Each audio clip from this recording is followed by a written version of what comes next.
6월절 어린 양이 되셔서 친히 십자가에서 피 흘려 죽게 되실 예수 그리스도께서 그 십자가의 순환에 이르시기 전에 제자들과 함께 우리가 익히 들어서 자라는 최후의 만찬을 갖게 되십니다.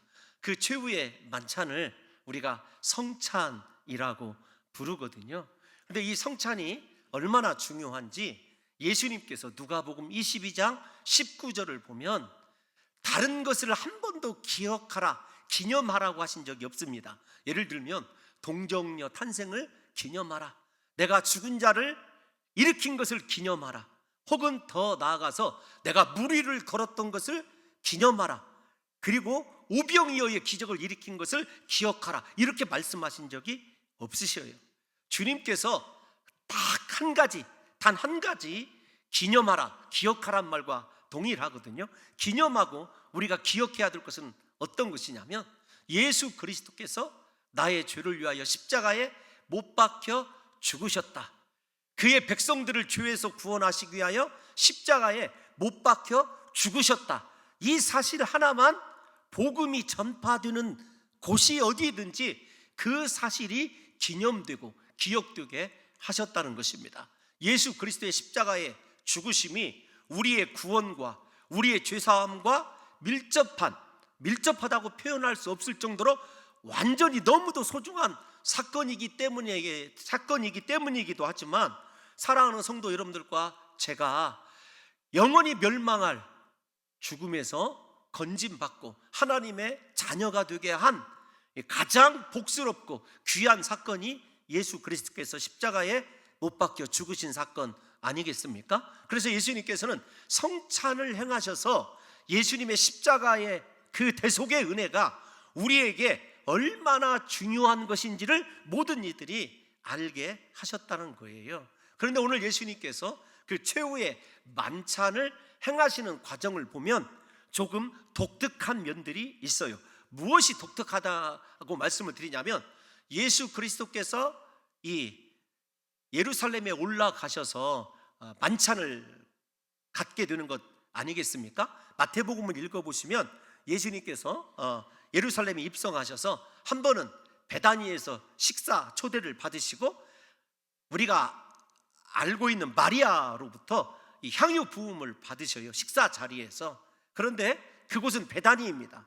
우리가 잘 아는 대로 6월절 잔치는 오직 예루살렘에서만 행해져야 돼요. 그래서 예루살렘에서 그것도 가장이 성찬을, 이 6월절 만찬을 준비해야 되거든요. 예수님께서 우리가 잘 아는 대로 이 만찬을 준비하십니다. 제자들을 보내셔서 특정한 사항을 이야기하시고 그 사람에게 얘기하면 우리가 함께 만찬을 갖게 될 다락방을 보이리라고 하는 것이 공관복음의 일치된 증언 아니겠습니까? 예수님께서 성찬을 베푸셨다라고 하는 것은 이제 제자들과 예수님이 영원한 한 가족이 되셨다라는 거예요. 그리고 예수님이 가장이시기 때문에 친히 6월절 이 만찬을 준비하셨습니다. 이런 역사적인 배경을 가지시고 사랑하는 성도 여러분들과 제가 6월절 절기와 예수님께서 가지신 이 성만찬의 차이점을 통한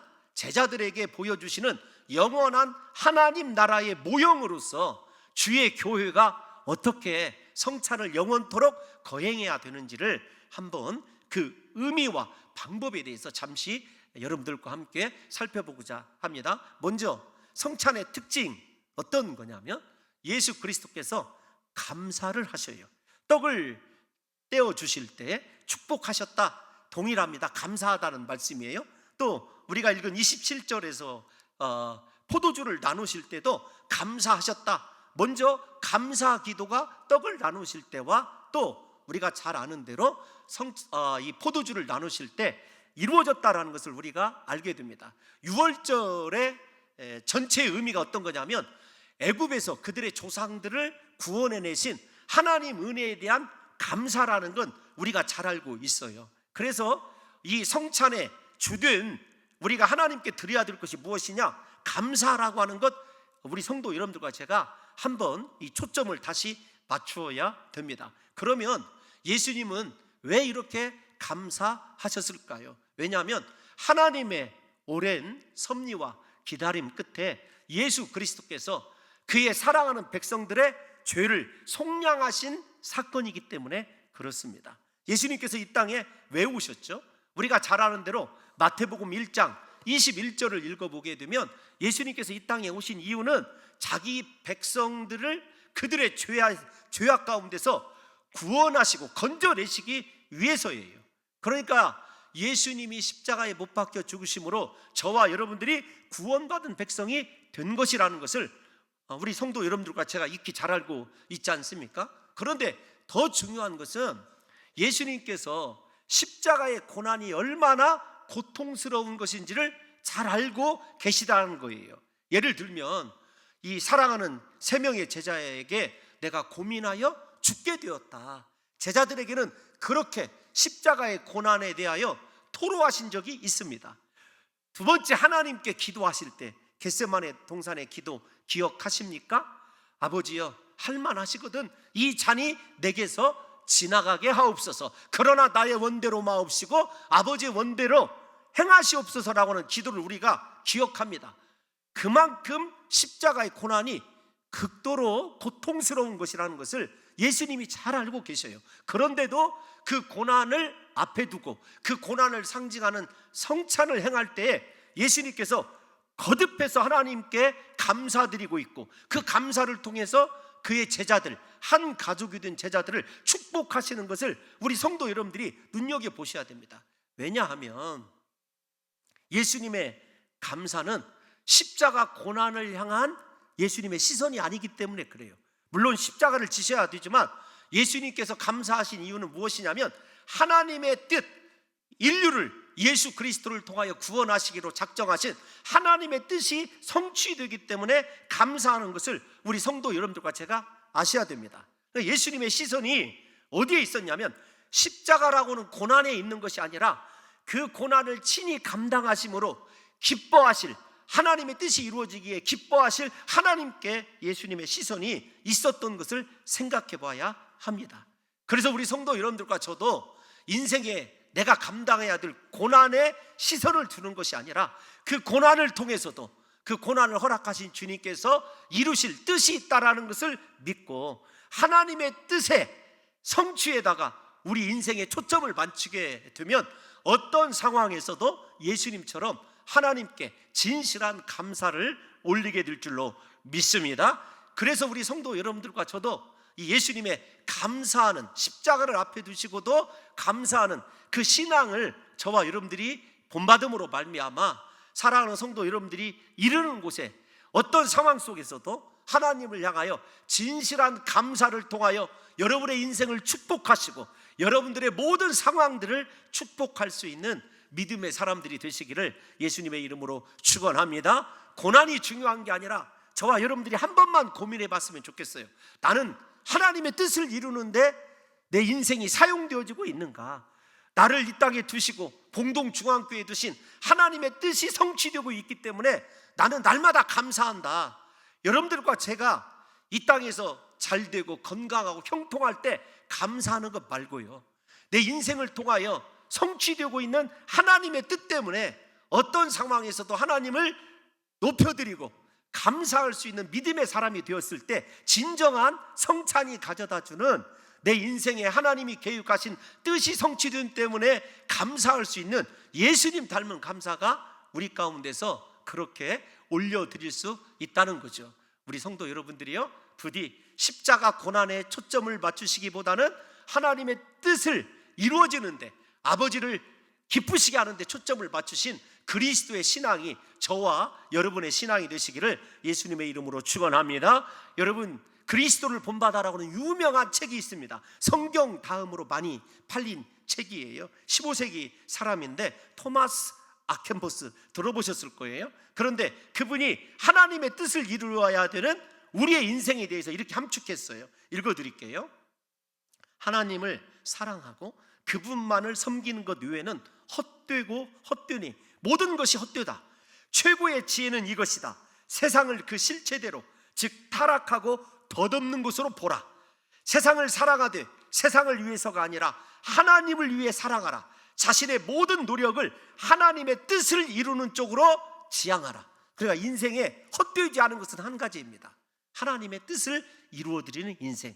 예수님이 하나님의 뜻을 이루어드렸기 때문에 감사한 것처럼 이제부터 이 성찬에 참여하는 사랑하는 성도 여러분들과 제가 나를 향한 하나님의 뜻이 무엇인지, 내 인생을 통해서 하나님이 이루고자 하시는 기뻐하시는 뜻이 무엇인지를 발견하고 그 뜻에다가 우리의 시선을 둠으로 말미암아 사랑하는 성도 여러분들이요, 우리가 어떤 고난을 만나도 주님께 예수님처럼 진정한 감사를 올려드릴 수 있는 복된 성도들 되시기를 예수님의 이름으로 축원합니다. 그래서 사도 바울도 우리들에게 예수님의 구원의 은혜를 설명하면서 이렇게 결론지어 부탁한 적이 있어요. 우리 로마서 6장 13절 말씀 한번 다 같이 읽어보겠습니다. 시작. 또한 너희 지체를 불의의 무기로 죄에게 내주지 말고 오직 너희 자신을 죽은 자 가운데서 다시 살아난 자 같이 하나님께 드리며 너희 지체를 의의 무기로 하나님께 드리라.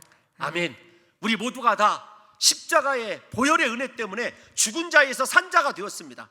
진짜 예수님의 피로 구원받았다고 한다면 사랑하는 성도 여러분들과 저의 인생 전부를 오직 하나님께로 거룩한 무기로 드림으로 말미암아 하나님께서 기뻐하심으로 저와 여러분들의 인생을 마음껏 사용하시는 놀라운 은혜가 이 성찬 후에 지속되시기를 예수님의 이름으로 축원합니다. 여러분, 예수님께서 떡을 나눠주시죠. 빵을 나눠주십니다. 유월절 빵이 맞자예요. 그런데 유월절 절기와 다른 것은 어떤 것이냐면, 유월절 절기를 지키는 유대인들은요, 가장이 축복을 선언하면 이제 나머지 가족들이 자연스럽게 빵을 가져다 먹을 수 있어요. 그런데 예수님께서는 유월절 음식을 드시면서 빵을 직접 다 떼어서 제자들에게 친히 일일이 나누어 주셨다는 것이 다릅니다. 여러분, 맞자가 이 유월절 만찬에서 쓰여지는 빵 이름이거든요. 근데 맞자의 의미는 어떤 것이냐면 애굽에서 고난받았을 때, 고통받았을 때를 기억해서 누룩 없는 빵을 먹게 되거든요. 근데 예수님께서 떡을 떼어주시는 의미도 마찬가지입니다.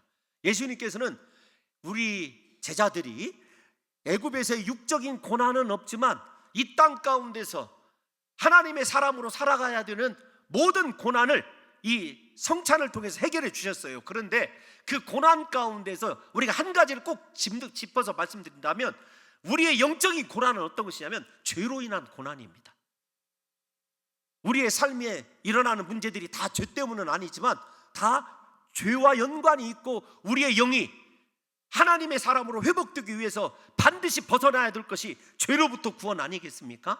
부디 우리 사랑하는 성도 여러분들과 제가 영적인 고난인 이 죄로부터 오늘 성찬에서 벗어나는 하나님이 우리에게 베풀어 주시는 구원의 은혜가 있어서 진리 안에서 영원토록 자유함으로 세상과 죄를 주님 오시는 그날까지 이기게 되는 복된 성찬이 되시기를 예수님의 이름으로 축원합니다. 이 성찬의 의미를 사도 바울은 하나됨으로 이해를 했어요.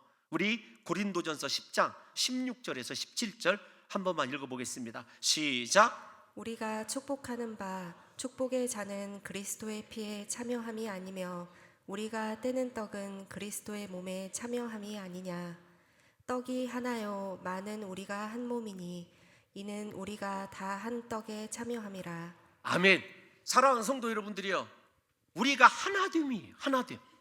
주님이 친히 떡을 일일이 나눠주신 건 무엇이냐면 제자, 교회된 제자들이 하나됨이라는 거예요. 하나됨. 오늘날 한국교회의 위기는요, 하나됨에서 벗어나기 때문에 그래요. 부디 우리 봉동중앙교회 온 성도들이, 여러분 등록을 하고 다니시든 성도님이든 아니든 우리가 하나라고 하는 의식이 이 성찬을 통해서 그렇게 기억됨으로 말미암아 당신 때문에 내가 존재합니다, 이런 고마운 마음을 가지고 서로를 축복하는 성찬이 되었으면 좋겠어요. 옆에 있는 성도를 한 번만 바라봐 주세요. 성도님 때문에 제가 존재합니다. 시작. 진심으로 축복합니다.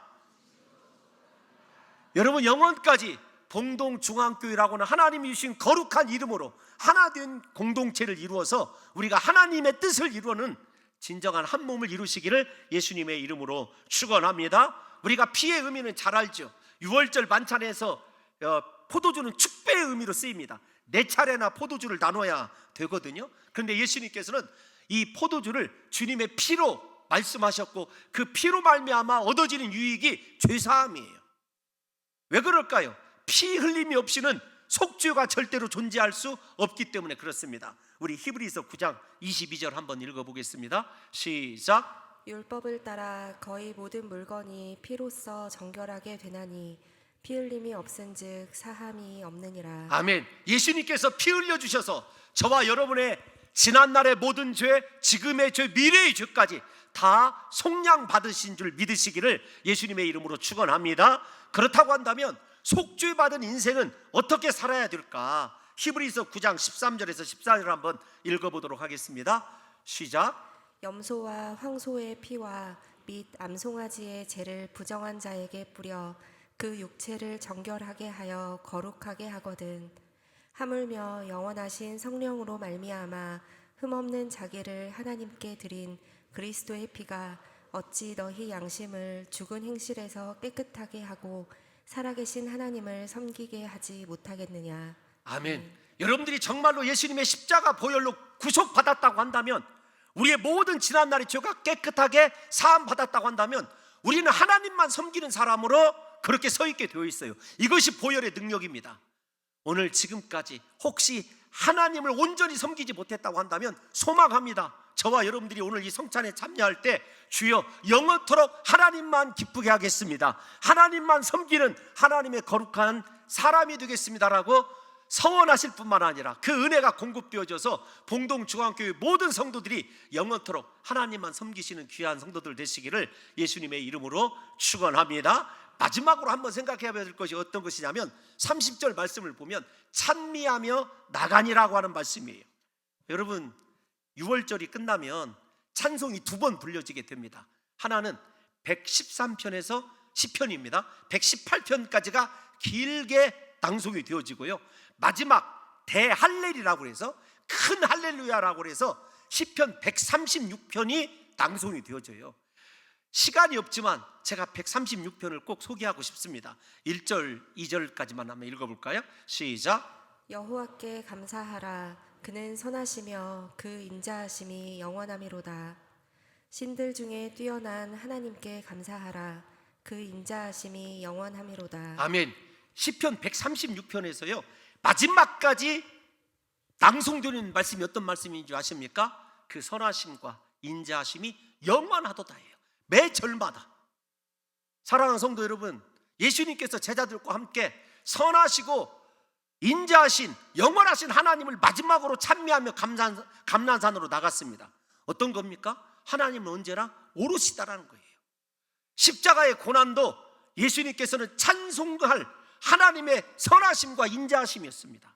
그러므로 우리 성찬에 참여하시는 사랑하는 성도 여러분들과 제가 하나님에 대한 확실한 주권을 인정하는 믿음이 있으셔서 삶의 어떠한 고난 앞에서도, 인생의 어떠한 무거운 짐 앞에서도 하나님은 영원토록 선하시고 인자하십니다. 이것이 저와 여러분들의 신앙 고백이 되셔서 봉동중앙교회 모든 성도들이 그렇게 예수님처럼 십자가를 지시기 위하여 선하시고 인자하신 하나님만 바라보시고 저와 여러분들의 인생이 그렇게 아름답게 주를 위하여 드려지시는 놀라운 역사가 일어나시기를 예수님의 이름으로 축원합니다.